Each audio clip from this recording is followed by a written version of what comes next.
Hola, muy buenas. Mi nombre es Marta Aceituno. Somos un grupo de estudiantes de la Universidad Nacional Autónoma de Honduras, de la clase de Preventivo. El tema que vamos a tratar el día de hoy es sobre la resiliencia. Entendemos como resiliencia a aquella capacidad que tenemos de sobreponerse y que crece ante debidas adversidades. También Barudi y Dantagma en el 2010 compara la resiliencia con aquel concepto femenino, con aquellos aspectos matriarcales de la mujer, en donde conlleva relacionarlos como el cuidado que la mujer tiene, la escucha, el cariño hacia sus hijos, el arropo, y en especial con el sí a la vida de las madres. Como señala Werner, también es otro autor en el que dice que compara la resiliencia con el sí del por qué vivir, del por qué continuar, por ponerse y aprender después de las adversidades recibidas. ¿Cómo se desarrolla la resiliencia? Bueno, muchos estudios nos han demostrado que uno de los factores más importantes de la resiliencia es tener relaciones de cariño y apoyo dentro y fuera de la familia. Relaciones que emanan amor y confianza, que proveen modelos a seguir y que ofrecen estímulos y seguridad, contribuyendo a afirmar la resiliencia de las personas. Las personas que han sufrido maltratos ayudan a aquellas personas que en este momento lo están viviendo. Dentro de la resiliencia están lo que son la inteligencia emocional. Todos conocemos lo que es la inteligencia emocional, en donde es la que percibe, la que comprende, la que utiliza, la que maneja todas nuestras emociones. Por ello, es muy importante manejar lo que son nuestras emociones propias. Todo esto debido a que nos ayuda a afrontar aquellas situaciones. Ahí es donde la resiliencia se sigue desarrollando. Nosotros nunca vamos a dejar de desarrollar lo que es la resiliencia, porque es algo ya innato de nuestras vidas. El cambio de mirada del déficit al desafío, la psicología positiva. Tiempo atrás, los psicólogos educadores, psicopedagogos y psiquiatras se centraban en explicar las patologías o déficits que pueden experimentar las personas expuestas a situaciones traumáticas, como puede ser la depresión, ansiedad, trastorno de estrés u otros trastornos asociados. ¿Cómo se origina la resiliencia? Hasta los años 80, el estereotipo de una infancia infeliz, determinada por una adultez con problemas, era la primicia de las investigaciones. La psicología especializada en el desarrollo infantil rompieron estos prejuicios y generaron el primer punto de partida hacia el concepto de la resiliencia en las personas. Hasta ese momento, el concepto de resiliencia se había utilizado en el campo de la física y hacía referencia a las propiedades que tienen los objetos elásticos para soportar una presión sobre ellos, adaptándose a esa nueva situación y con el cese de la fuerza volver a su estado original. Desde los años 80 y con más fuerza en los años 90, cobran especial importancia modelos más optimistas que dan impulso al modelo del desafío de la resiliencia. ¿Qué es y el porqué de la resiliencia? Podemos hacer referencia a la resiliencia como la capacidad que tienen las personas, familias, comunidades de afrontar positivamente la vivencia de situaciones traumáticas, una pérdida de un ser querido, despido de un trabajo, enfermedades crónicas, entre otras, saliendo fortalecidas de la vivencia, con nuevos aprendizajes y con una cicatriz emocional de la experiencia vivida. Llegamos al término de desarrollar elementos positivos a partir de la experiencia que nos hacen más fuertes. La resiliencia es la adaptación a cambios traumáticos en la vida del ser humano. Walmart y Silbert nos hablan de un estudio a personas expuestas a traumas y en conclusión hacen referencia a que estas personas no se deprimen ante una pérdida irreparable. Teoría del golpe. Tenemos 2 puntos importantes. El primero es aquel que deja a la persona aturdida después de la adversidad. Luego este se convierte en trauma, dolor y pérdida. El segundo es la estigmatización, la humillación y el abandono de las personas que estimamos. Modelo integrador. De acuerdo con Mateu, García, Redeño y Gil, podemos tomar en cuenta que este modelo realiza una síntesis de las aportaciones a la resiliencia y cuenta con 2 tipos de percepciones a través de experiencias adversas como las pruebas y los traumas. Traumas y pruebas. Las pruebas son aquellas vividas a través de las cuales desarrollamos la resiliencia y los traumas son las personas que han sufrido una experiencia traumática, siguen un proceso de recuperación normal y no desarrollan ningún tipo de trastorno.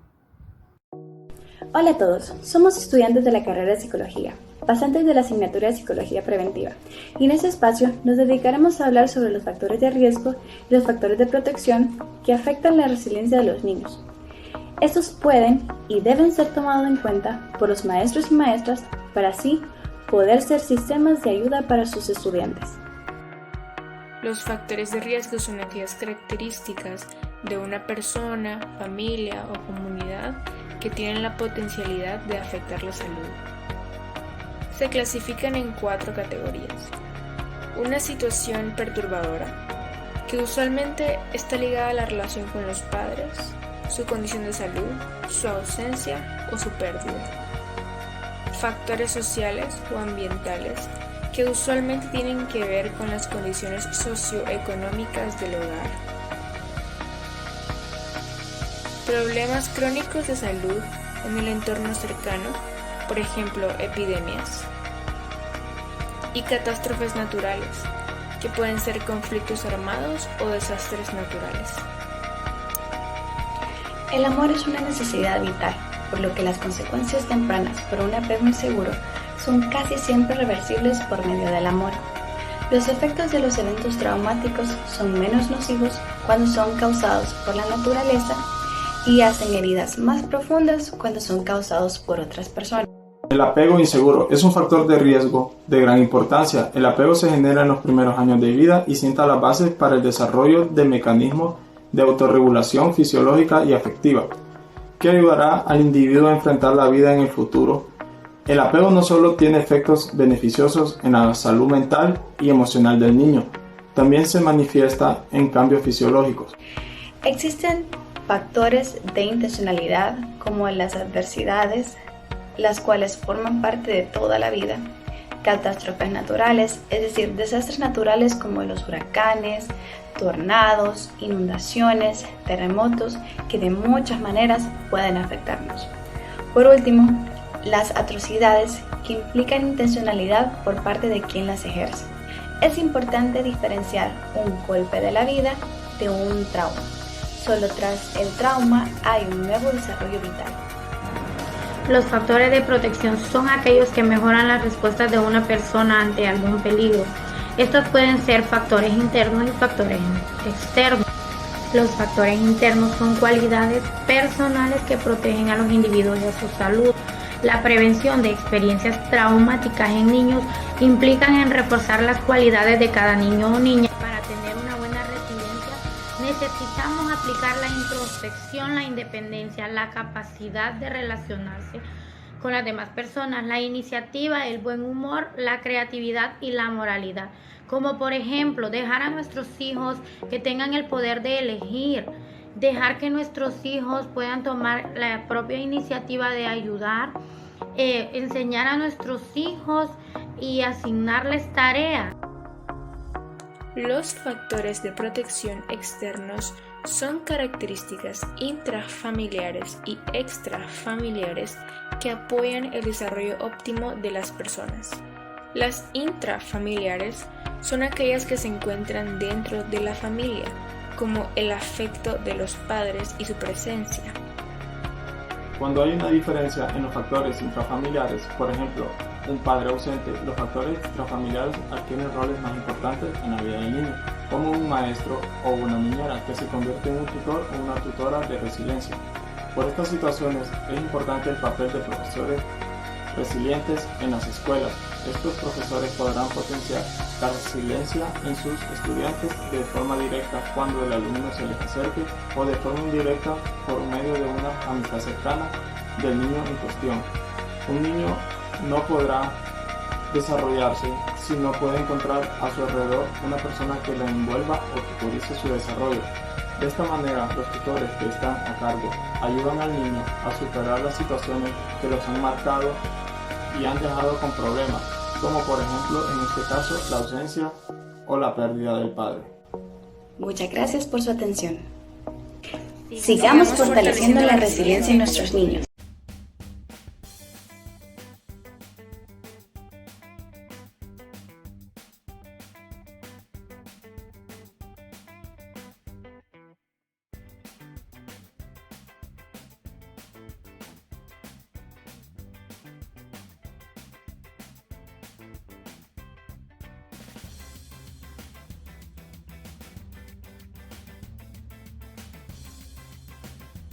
Buen día, somos el grupo número 3 de la clase de Psicología Preventiva.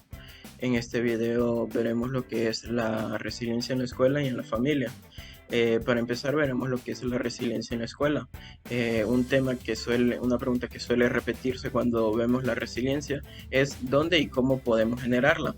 Para poder contestar esta pregunta nos tenemos que remitir hasta la escuela, ya que en esta convergen lo que son 3 ambientes muy importantes, los cuales son el ambiente individual, familiar y comunitario. Por lo tanto, si una escuela llega a lo que es a promover los mecanismos necesarios para producir resiliencia, entonces el niño partirá con una buena base para enfrentar adversidades. Muy bien, ahora pasaremos a ver lo que es la resiliencia familiar. La resiliencia familiar la podemos definir como la capacidad de una familia para recuperarse de circunstancias adversas y salir de ellas fortalecida con mayores recursos para afrontar otras dificultades de la vida. Una familia perdió a un familiar y la familia fomenta lo que son los valores de la resiliencia, van a salir fortalecidos y más fuertes de esta eventualidad que ha pasado. Entonces, cabe mencionar también que la resiliencia familiar no es absoluta ante todo y durante todo el tiempo, sino que esto se va trabajando, porque todo esto suele ser un proceso. Yo les voy a hablar de las características de la resiliencia familiar. Las familias que desarrollan resiliencia son unidos y son flexibles ante los cambios. Esto le permite afrontar situaciones traumáticas sin que la familia se rompa. También estas familias son capaces de transmitir sus ideas y defenderlas, respetan las ideas de los demás. Estas familias poseen valores morales, creencias religiosas que les permiten tener fe y esperanza para seguir adelante. Cuando consideran necesario, las familias con resiliencia solicitan ayuda a familiares, a organizaciones, a vecinos para salir de una situación difícil. Esas familias se apoyan entre sí y valoran los talentos de cada uno de sus miembros. Tienen normas, reglas y responsabilidades. Sobre las consideraciones que se deben tener para guiar o fomentar la resiliencia familiar. Muchos estudios sobre resiliencia familiar nos ayudan a fortalecer la idea de la importancia de protección y cómo se debe actuar ante situaciones adversas o traumáticas. Nos dice que también se debe trabajar en red, o sea, en equipo, en familia o en comunidad. Los terapeutas nos brindan muchas pautas para fortalecer la resiliencia familiar. Una de ellas es la necesidad de crear un contexto donde las familias puedan sentirse seguras al momento de afrontar sus situaciones, de poder canalizar sus emociones y de poder comunicarse de manera eficaz. Para tener una resiliencia familiar se debe tener puntos importantes o claves, los cuales serían que cada familia ve de forma distinta el mundo, ve y comprende de forma distinta. Las situaciones de crisis afectan a toda la familia. Cuando la familia es adaptada, hay más resiliencia y se amortigua lo que es el dolor y el estrés, pero cuando las familias están inadaptadas, hay alta vulnerabilidad y lo que puede ser también separación en la familia. Se debe tener programas de resiliencia también en las escuelas, trabajar con los docentes y con las familias y tener en cuenta que no existen recetas mágicas para la resiliencia, sino que es un proceso que se debe de llevar a cabo en las escuelas, colegios o en la familia. Hola, en esta ocasión les voy a hablar sobre las prácticas de la resiliencia. Bien, las prácticas de la resiliencia son las técnicas que nos ayudan a los seres humanos a sobrellevar las adversidades de la vida. Dentro de estas prácticas tenemos 3 puntos muy importantes, el cual el primero es aprender a adaptarnos a los cambios de la vida. Como segundo punto, aprender a autocontrolar nuestras emociones y como tercer punto tenemos lo que es la empatía. Bien, un breve ejemplo podemos verlo en la actualidad, ¿verdad? Sobre el COVID-19. Recordemos que esto es una pandemia que a nivel mundial se está dando y gracias a la resiliencia nosotros estamos aprendiendo a adaptarnos a los cambios, por ejemplo, a usar diariamente la mascarilla, a echarnos alcohol, a desinfectar las frutas, las verduras y a tener distanciamiento social, ¿verdad? Entonces vemos que la resiliencia nos ayuda a enfrentarnos a la adversidad, ¿verdad? Y salir adelante a pesar de los tiempos que estamos viviendo. También la resiliencia nos está ayudando en esta pandemia a lo que es a autocontrolar nuestras emociones. Recordemos que es muy importante mantener un equilibrio emocional, ya que sabemos que actualmente hay personas que no se han muerto quizás de la enfermedad del COVID, sino que de trastornos, por ejemplo, de depresión, de ansiedad generalizada, entre otros, pero entonces es muy importante mantener un equilibrio emocional. Entonces la resiliencia aporta lo que es técnicas para mantener un equilibrio emocional. Y como tercer punto importante, la resiliencia nos ha ayudado a ser empáticos, a tener empatía, a ayudar a las demás personas. Recordemos que nadie está exento a poder contraer lo que es la enfermedad, ¿verdad? Entonces vemos que generalmente gracias a la resiliencia podemos adaptarnos a los nuevos cambios por el COVID.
Autoritario y dominante de la jerarquía escolar permite a los estudiantes escuchar, sin embargo, la mayoría del tiempo no les permite ser ellos los que sean escuchados.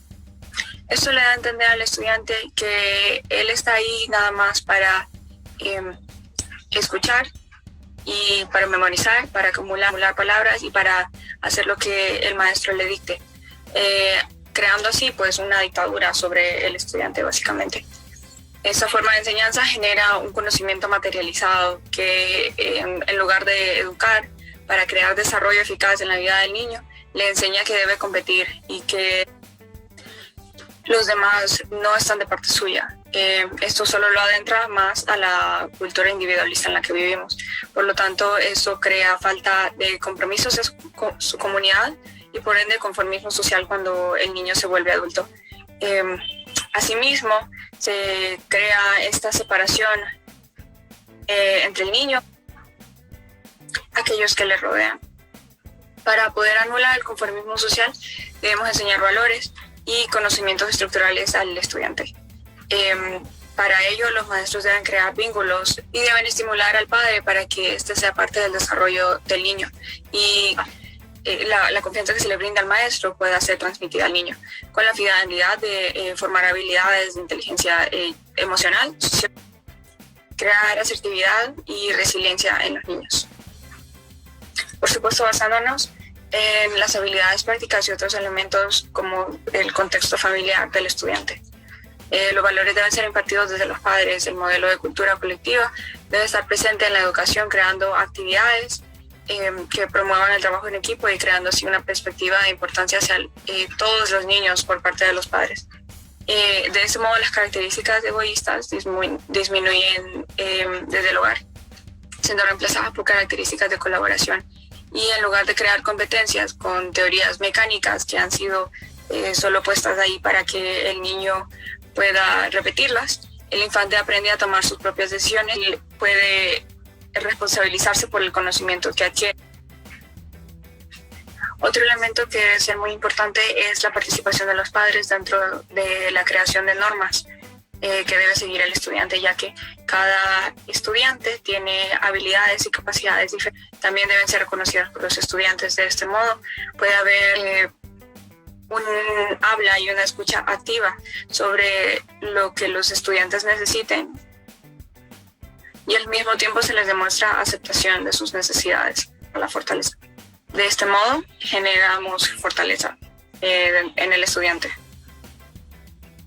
De Krollberg, donde ella propone que para superar las adversidades y cambios presentes durante el ciclo vital, los niños recurren a 3 fuentes de resiliencia que ayudarán o perjudicarán en la respuesta a la situación. Uno de los factores que realmente favorecen a la resiliencia es tener una buena autoestima, la orientación y la motivación al logro. A nivel sociocultural es necesario contar con una buena red de apoyo. Realmente es muy importante nuestro entorno porque así nos apoyamos unos a los otros. El modelo de Krollberg propone que para superar las adversidades y cambios presentes durante un ciclo vital, los niños recurren a 3 fuentes, que son lo de resiliencia. Por ejemplo, los niños de 0 a 3 años deben aprender a ser autónomos y a confiar en sí mismos, así como en los que los rodean. Tienen que aprender a comer solos, a beber, a comunicarse y a desplazarse. En el caso de no sentirse apoyados los niños por parte de sus padres, nosotros los padres somos los ejemplos para ellos, debemos darles esa confianza y que si se equivocan, pues ellos tienen que volver a intentarlo porque eso le va a fortalecer su resiliencia y su capacidad de abordar el problema y aprender de él. En cuanto a las categorías de las que habla el modelo de Krollberg, tenemos el yo soy, el estoy, el yo tengo y yo puedo. El yo soy querido y apreciado por otros, feliz, yo soy respetuoso de mí mismo y del prójimo. En el yo estoy dispuesto a ser responsable de mis actos, estoy seguro de que todo va a salir bien y que estoy comprometido con mejorar la situación y con cumplir las normas y medidas estipuladas. En cuanto al yo tengo personas en quienes confío, esto ya más que todo apoyo social. Yo tengo personas que me ponen límites para que aprenda a evitar los peligros o problemas, que me muestran con su ejemplo la manera correcta de proceder, que me ayudan cuando estoy enfermo o en peligro. El yo puedo en cuanto a habilidades, yo puedo hablar sobre lo que me asusta, sobre lo que me inquieta, poder expresar sus sentimientos. Yo creo que esto es muy necesario y más hoy en día con cuestiones de la pandemia que estamos atravesando, pues es muy importante, ¿verdad? Darles esa confianza a los niños para que puedan ser personas a futuro resilientes. Que les decía, el entorno es fundamental para que una persona sea resiliente y desde la etapa temprana, ¿verdad?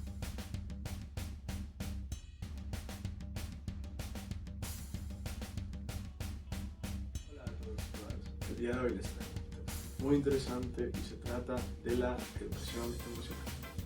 Muchos se preguntarán qué es la educación emocional. Okay. La educación emocional es el proceso que tiene como objetivo aumentar el desarrollo emocional como complemento necesario del desarrollo mental. Ahora bien, ¿qué busca la educación emocional? La educación emocional busca desarrollar la habilidad de generar emociones positivas. Asimismo, busca adoptar una actitud positiva ante la vida. También desarrollar las habilidades de vida para bienestar personal y social. Otra sería adquirir un mejor conocimiento de las propias emociones. Y de último, y no menos importante, adquirir la capacidad de prevenir y controlar el estrés, la ansiedad y problemas depresivos. Para expresar nuestras emociones de forma correcta, es importante desarrollar competencias emocionales. Estas competencias son las capacidades adquiridas por medio de la experiencia y la formación. Son aprendidas por lo que se pueden ir desarrollando con el tiempo. Contamos con 5 competencias emocionales. La primera de ellas es la autoconciencia emocional, es decir, el ser capaces de conocer nuestras propias emociones. Para desarrollar esta competencia podemos dejar que los estudiantes expresen sus emociones y sentimientos y a la vez como adultos escuchar y expresar las propias también. La segunda competencia emocional es el autodominio emocional, es decir, ser capaces de controlar nuestros impulsos y responder a situaciones complejas de manera correcta. Podemos trabajar esta competencia con los estudiantes al enseñar cuando se tiene un problema. Lo primero que hay que hacer es reflexionar y luego actuar de forma pacífica sin lastimar a otras personas para así poder solucionar el problema de la manera más eficaz. Es un placer saludarles. Continuando con la tercera competencia emocional, la cual es la automotivación, que se refiere a la capacidad de cada persona para establecerse objetivos, ilusionarse con ellos. Por ejemplo, felicitar al educando cada vez que enfrente una emoción valorada como negativa, de manera adecuada. Además, esto ayudará a desarrollar su optimismo y autoestima, tener la habilidad de resaltar los aspectos positivos por encima de los negativos. La cuarta competencia emocional es la empatía, entendida como la capacidad de ser conscientes de los sentimientos, necesidades y preocupaciones de los demás. Por ejemplo, enseñarle a pedir perdón, mostrarles cómo prestar atención, saber escuchar y a comprender los puntos de vista de los demás. La quinta y última competencia son las habilidades sociales, que se refieren a la capacidad de influir, comunicar, colaborar, resolver conflictos y trabajar en equipo. Por ejemplo, enseña a los niños que la mejor manera de resolver conflictos es conversando y no mediante la agresión física o verbal. Una buena charla puede enseñarnos a ver las cosas de otra manera. Pero nunca dejemos a un lado que al momento de enseñar y fomentar el desarrollo, que en este caso son las competencias emocionales, es que nosotros como educadores debemos practicar lo que queremos que se fomente en ellos, ya que ellos serán el reflejo de lo que nosotros transmitimos. Para trabajar las emociones son las obras literarias tales como los cuentos, los relatos o los poemas, ya que cuentan con diversos contenidos llenos de situaciones emocionales.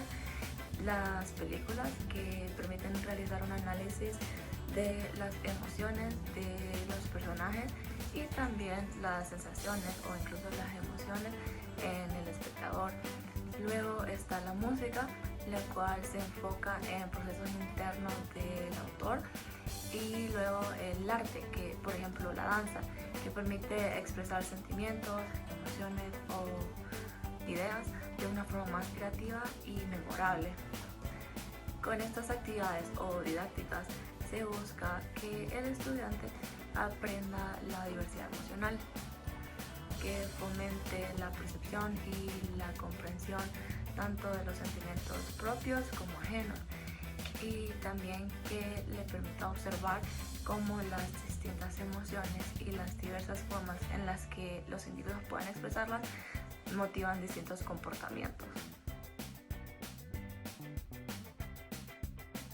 Buenas, hoy hablaremos de un tema importante y es la formación del maestro para acompañar al alumno de una forma emocional.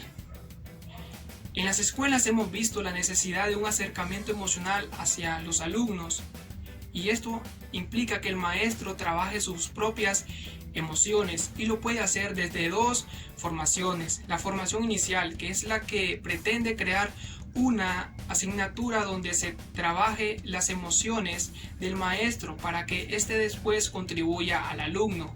Y está la formación permanente, que es la que por iniciativa propia el maestro trabaja sus propias emociones para ayudar a sus alumnos. Claro, como en todo hay limitante, una de ellas es el número de alumnos dentro de una aula de clase. No es lo mismo trabajar con 15 o 20 alumnos que trabajar con 72 o más. Habría más desorden, ¿no?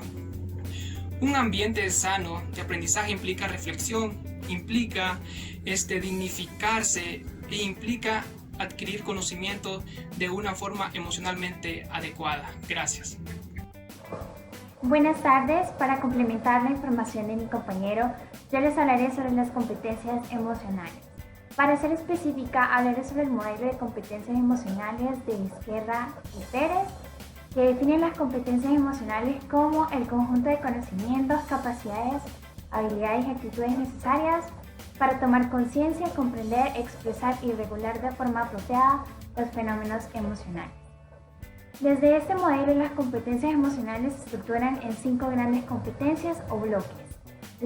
Empezaríamos con la conciencia emocional, que se define como ser consciente de las propias emociones y las de los demás. Las microcompetencias que podemos destacar en esta parte son tomar conciencia de las propias emociones, dar nombre a las emociones, la comprensión de las emociones de los demás y por último tomar conciencia de la interacción entre emoción, cognición y comportamiento. El segundo bloque es la regulación emocional, que tiene que ver con el hecho de autogestionar las propias emociones, pero además también con nuestra capacidad para generar en nosotros emociones que nos desenvuelven en un estado mayor de conciencia y estima hacia nosotros mismos. En este caso, las microcompetencias que destacaríamos son la expresión emocional apropiada, la regulación de emociones y sentimientos, las habilidades de afrontamiento. En tercer lugar, tenemos la autonomía emocional, que se define como la capacidad para autogestionar nuestra propia vida, la manera en la que vivimos nuestra realidad. Sus microcompetencias son lo que es la autoestima, la automotivación, la autoeficacia emocional, la responsabilidad y por último la resiliencia. Como cuarto bloque tenemos la competencia social, que define como la capacidad para mantener buenas relaciones con otras personas. Sus microcompetencias son dominar las habilidades sociales, respeto hacia los demás, practicar la comunicación receptiva y expresiva, compartir las emociones y por último tener un comportamiento prosocial y cooperativo. Finalmente, es necesario poseer las competencias para la vida y para el bienestar. Eso se puede definir como la capacidad para adoptar comportamientos apropiados o responsables para vivir con el mayor bienestar posible. Las microcompetencias que destacamos son fijar objetivos adaptativos, tomar decisiones de la responsabilidad, buscar ayuda y recursos, la ciudadanía activa, participativa, crítica, responsable y comprometida, el bienestar emocional y por último, fluir. Hola, yo les vengo a hablar acerca de la biografía y la gestión emocional.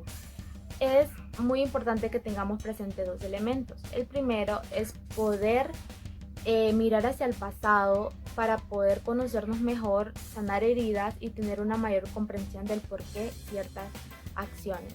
El segundo elemento es poder transformar la mirada del presente, porque solo así vamos a poder mejorar día con día. La biografía es muy importante porque solo así vamos a poder comprender el presente. Ya sabemos que el pasado es fundamental, sí, pero eso no lo es todo. También debemos de enfocarnos en el presente, en lo que estamos viviendo día a día. Para poder abordar la gestión emocional, es necesario que comprendamos y que observemos lo que sentimos sin el miedo a ser juzgados quizá por nosotros mismos o por los demás. Es importante vivir las emociones, ya sean buenas o malas. Hay que recordar que la meditación nos va a ayudar a poder vivir una vida eficaz y activa. Daniel Goleman nos dice que cuanto más abiertos estemos a nuestros propios sentimientos, mejor podremos leer los de los demás. Gracias, los dejo con mi compañera Génesis. Como último punto se habla de la práctica en un aula de educación primaria para trabajar las emociones. Aquí se le da un papel muy importante al docente, ya que se habla de la pedagogía del corazón, que dice que el docente desde su propio crecimiento y madurez como adulto es capaz de guiar y acompañar al alumnado para que realice su propia gestión emocional. Dicho esto, a continuación les hablaré de algunas prácticas para que en un aula de educación primaria se ayude con este proceso de gestión emocional. El primero es asamblea, en la que se hace un clima idóneo para que el niño pueda expresar y contarnos cómo se siente. Como segundo punto está el rincón de las emociones, en la que se establecen las emociones básicas y se le asigna un lugar en específico para que el niño pueda vivir estas emociones. El tercer punto es la caja de miedos, en la que el niño deposita cuáles son sus miedos y durante la semana se van trabajando cada uno de estos. Y por último está el tarot de agradecimiento, en el cual el niño escribe las razones por las que está agradecido con algún compañero en específico y al final de la semana se leen.